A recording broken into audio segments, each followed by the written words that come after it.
Hello friends, welcome back to my YouTube channel study genius 96। Friends, आज के इस video में हम लोग संविधान के अनुसूचियां से संबंधित इतिहास के अति महत्वपूर्ण प्रश्न को करेंगे, जो आपके किसी भी कम्पिटिटिव एग्ज़ाम के लिए इम्पोर्टेंट है। और इसमें जितने भी प्रश्न हैं किसी न किसी कम्पिटिटिव एग्ज़ाम में ऑलरेडी पूछा हुआ है, ठीक है। और यही सारे प्रश्न बार बार रिपीट करते हैं, तो आप लोग इससे अच्छे तरीके से सारे प्रश्न को याद कर लीजिएगा, ठीक है। और इस वीडियो में दोस्तों हम लोग टोटल 39 प्रश्न को करेंगे, ठीक है, जो काफ़ी ज़्यादा हेल्पफुल रहने वाला है आपके लिए। और पहले दोस्तों आप लोग खुद से प्रयास करिएगा प्रश्न का उत्तर देने के लिए, ठीक है, ताकि आपका भी टेस्ट हो सके। तो चलिए शुरू करते हैं। आज का पहला प्रश्न को देखते हैं क्या है। तो आज का पहला क्वेश्चन है, वर्तमान में भारतीय संविधान में कुल कितनी अनुसूचियाँ हैं, ठीक है। और ये जो प्रश्न देखिए रेलवे 2006 में पूछा हुआ है। तो वर्तमान में अभी कुल 12 अनुसूचियाँ हैं, ठीक है। ऑप्शन सी इस प्रश्न का राइट आंसर होगा, ठीक है। 12 अनुसूचियाँ हैं। अगला प्रश्न करेंगे, संविधान सभा की प्रारूप समिति द्वारा प्रस्तुत प्रारूप संविधान में कितनी अनुसूचियाँ थी? तो ये थी 8, ठीक है। ऑप्शन 20 प्रश्न का राइट आंसर होगा। अगला प्रश्न करेंगे, संविधान सभा द्वारा अंतिम रूप से पारित संविधान में कुल कितनी अनुसूचियाँ थी? तो ये थी कुल 8 अनुसूचियाँ। ऑप्शन 20 प्रश्न का राइट आंसर होगा। सारे प्रश्न इम्पोर्टेंट हैं, ठीक है, क्योंकि इसमें से प्रश्न आपको एग्ज़ाम में देखने के लिए अवश्य मिलेगा, तो इसे अच्छे तरीके से याद रखिएगा। नेक्स्ट प्रश्न करेंगे, मूल संविधान में कितनी अनुसूचियाँ थी? तो मूल संविधान में 8 अनुसूचियाँ थी, ठीक है। ऑप्शन ए इस प्रश्न का राइट आंसर होगा, 8। अगला प्रश्न करेंगे 5 में है कि संविधान संशोधन अधिनियम द्वारा भारतीय संविधान में 9वीं अनुसूची जोड़ी गई। तो ये जोड़ी गई थी पहला संविधान संशोधन अधिनियम के द्वारा, ठीक है। 5 का राइट आंसर होगा ऑप्शन ए। नेक्स्ट प्रश्न करेंगे, 52वें संविधान संशोधन अधिनियम द्वारा 1985 ईस्वी में कौन से अनुसूची को भारतीय संविधान में शामिल किया गया? तो इसका राइट आंसर होगा ऑप्शन बी, यानी कि 10वीं, ठीक है। अगला प्रश्न करेंगे, 73वें संविधान संशोधन अधिनियम द्वारा भारतीय संविधान में कौन से अनुसूची जोड़ी गई? तो ये जोड़ी गई थी 11वीं अनुसूची, ठीक है, 11वीं।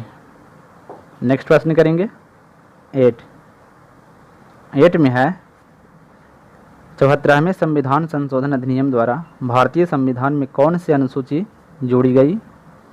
तो ये जोड़ी गई थी 12वीं, ठीक है। ऑप्शन डी इस प्रश्न का राइट आंसर होगा। अगला प्रश्न करेंगे, संविधान की द्वितीय अनुसूची का संबंध किससे है? तो 9 का राइट आंसर होगा ऑप्शन डी, यानी कि महत्वपूर्ण पदाधिकारियों के वेतन से, ठीक है। इम्पोर्टेंट है, याद रखिएगा। नेक्स्ट प्रश्न करेंगे, भारत संघ में शामिल राज्यों और संघ शासित क्षेत्रों का उल्लेख भारतीय संविधान की किस अनुसूची में है? तो ये है प्रथम अनुसूची में। ऑप्शन ए इस प्रश्न का राइट आंसर होगा। अगला प्रश्न करेंगे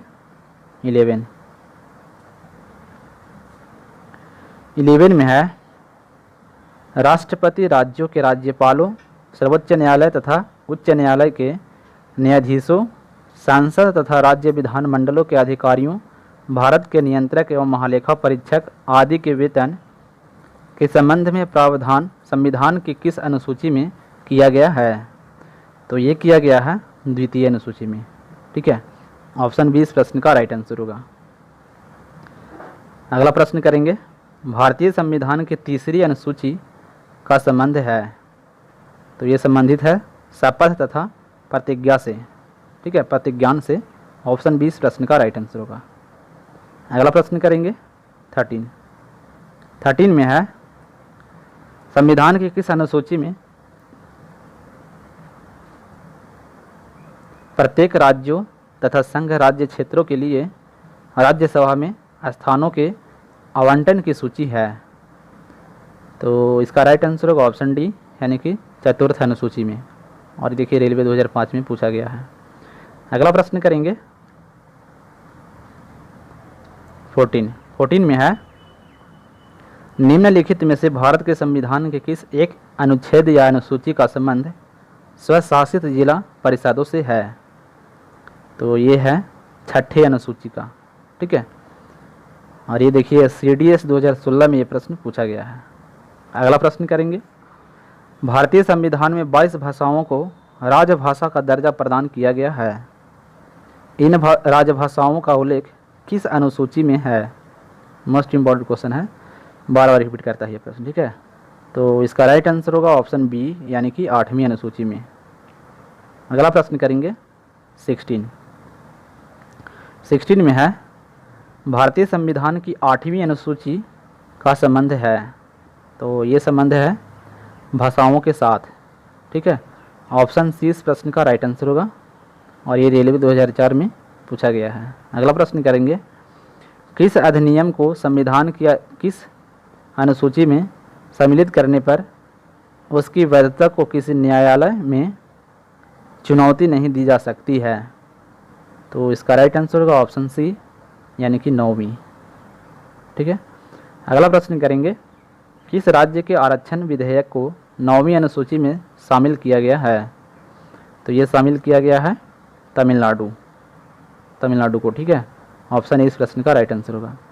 अगला प्रश्न करेंगे, अगला प्रश्न है 19 में, हाल में आंध्र प्रदेश से अलग कर एक नए राज्य तेलंगाना का गठन हुआ है। इससे भारतीय संविधान की किस अनुसूची में परिवर्तन होता है? तो 19 का राइट आंसर होगा ऑप्शन ए, यानी कि अनुसूची 1, ठीक है। और ये BSSC 2015 में पूछा गया है, बिहार SSC में, ठीक है।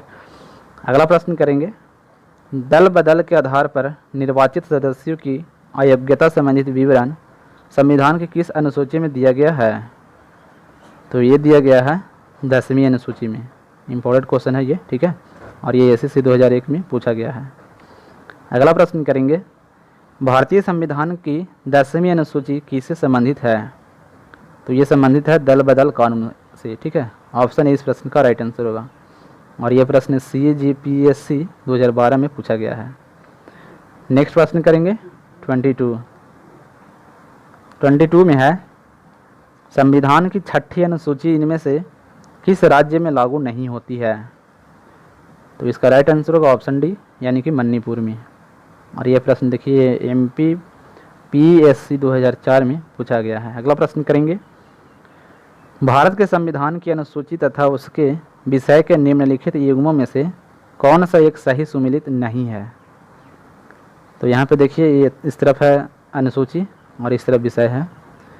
तो 23 का राइट आंसर होगा ऑप्शन बी, दूसरी अनुसूची जो है शपथ या प्रतिज्ञान के रूप में है, ये जो है गलत है, ठीक है। बाकी 8वीं अनुसूची जो है ये भाषाएं से संबंधित है, इसमें भाषा का उल्लेख है। और 4थी अनुसूची में राज्यसभा में स्थानों का आवंटन है, ये सही है। 10वीं अनुसूची में दल बदल के आधार पर निर्भरता के बारे में उपबंध है, ये भी सही है। लेकिन जो ऑप्शन बी वाला जो है ये गलत है, ठीक है।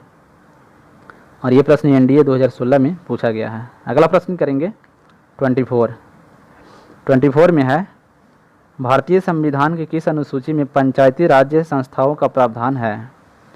तो इसका राइट आंसर होगा ऑप्शन बी, यानी कि 11वीं अनुसूची में है। इंपॉर्टेंट प्रश्न है और ये 2019 में पूछा गया है।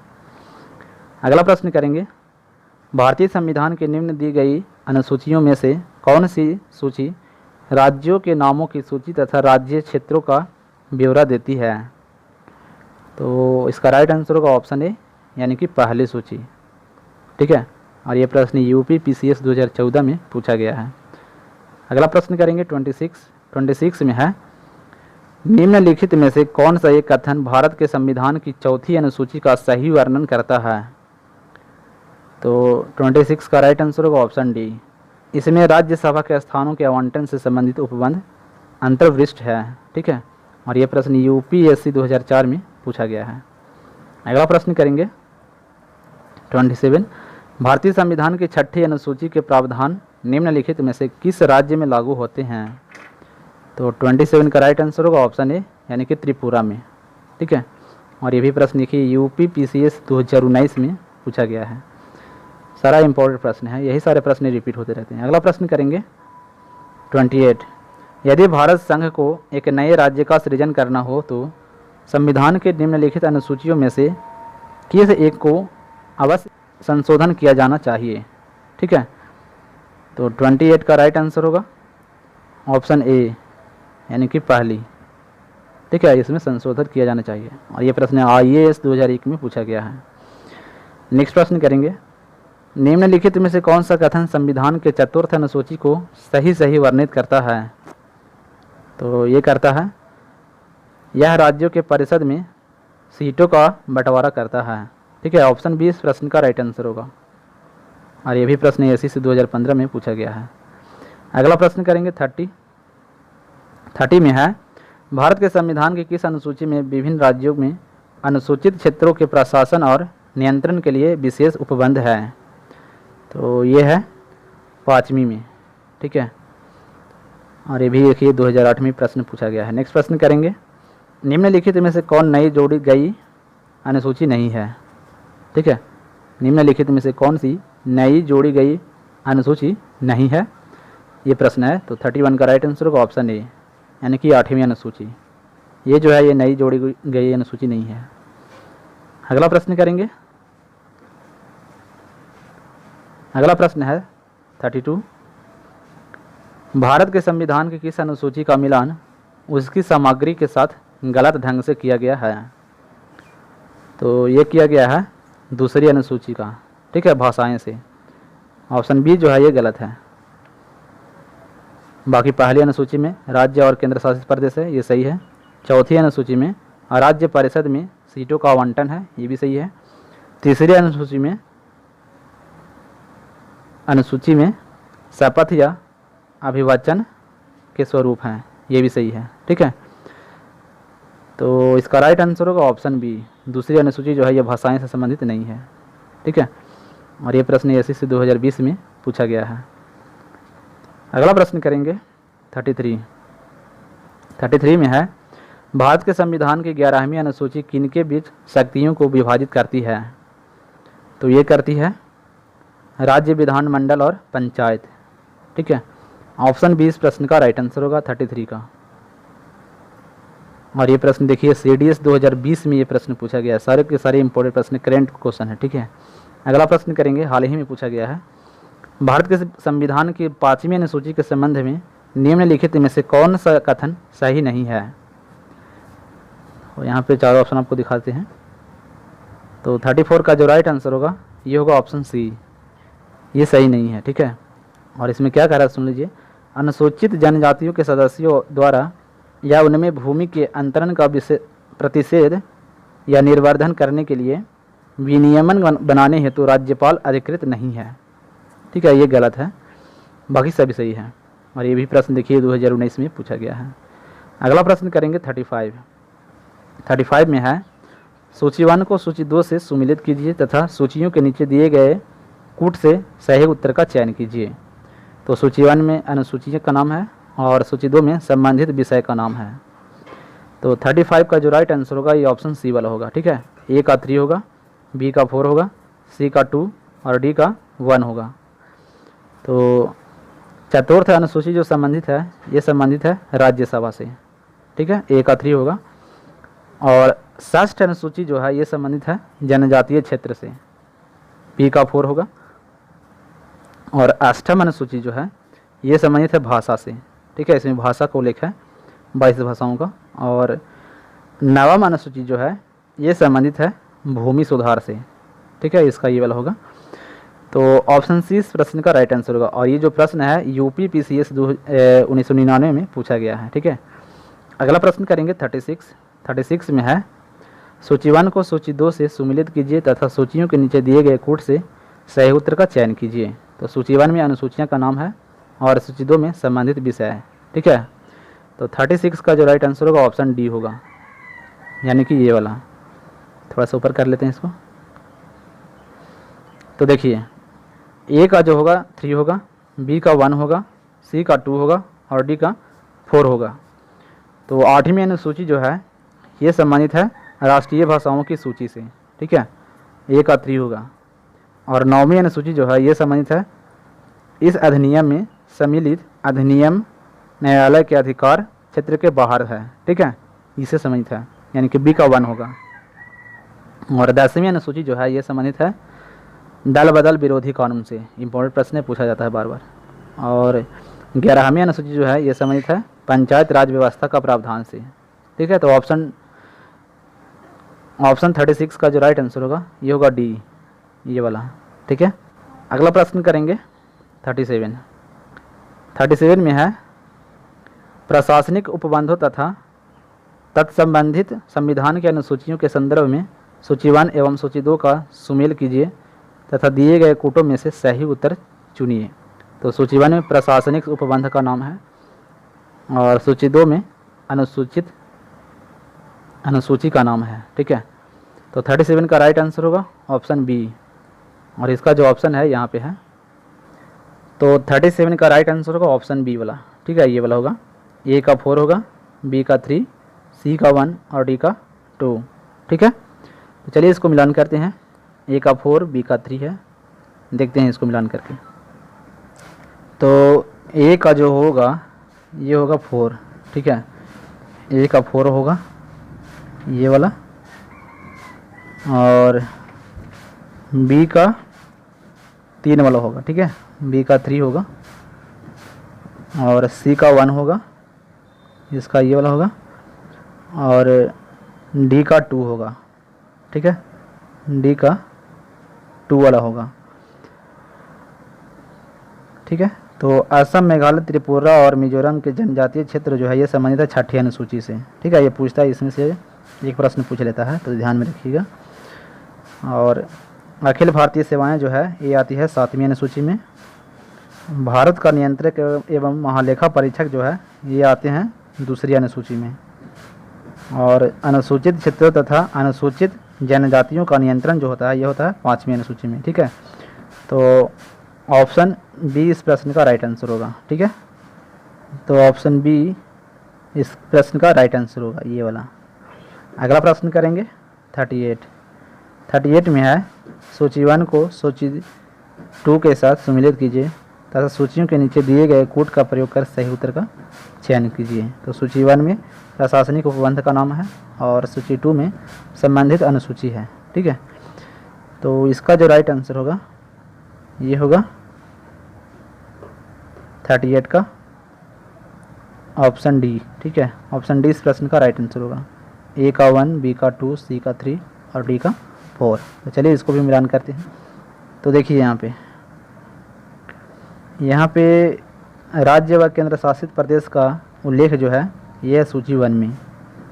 महत्वपूर्ण पदाधिकारियों के वेतन एवं भत्ते का जो उल्लेख किया गया है ये किया गया सूची 2 में, यानी कि 2य अनुसूची में। और विभिन्न पदों के लिए पद और गोपनीयता की शपथ जो दिलाई जाती है ये संबंधित है 3य अनुसूची से। और राज्यसभा में राज्यों और केंद्र शासित प्रदेशों के स्थानों का जो आवंटन होता है ये संबंधित है 4th अनुसूची से, ठीक है।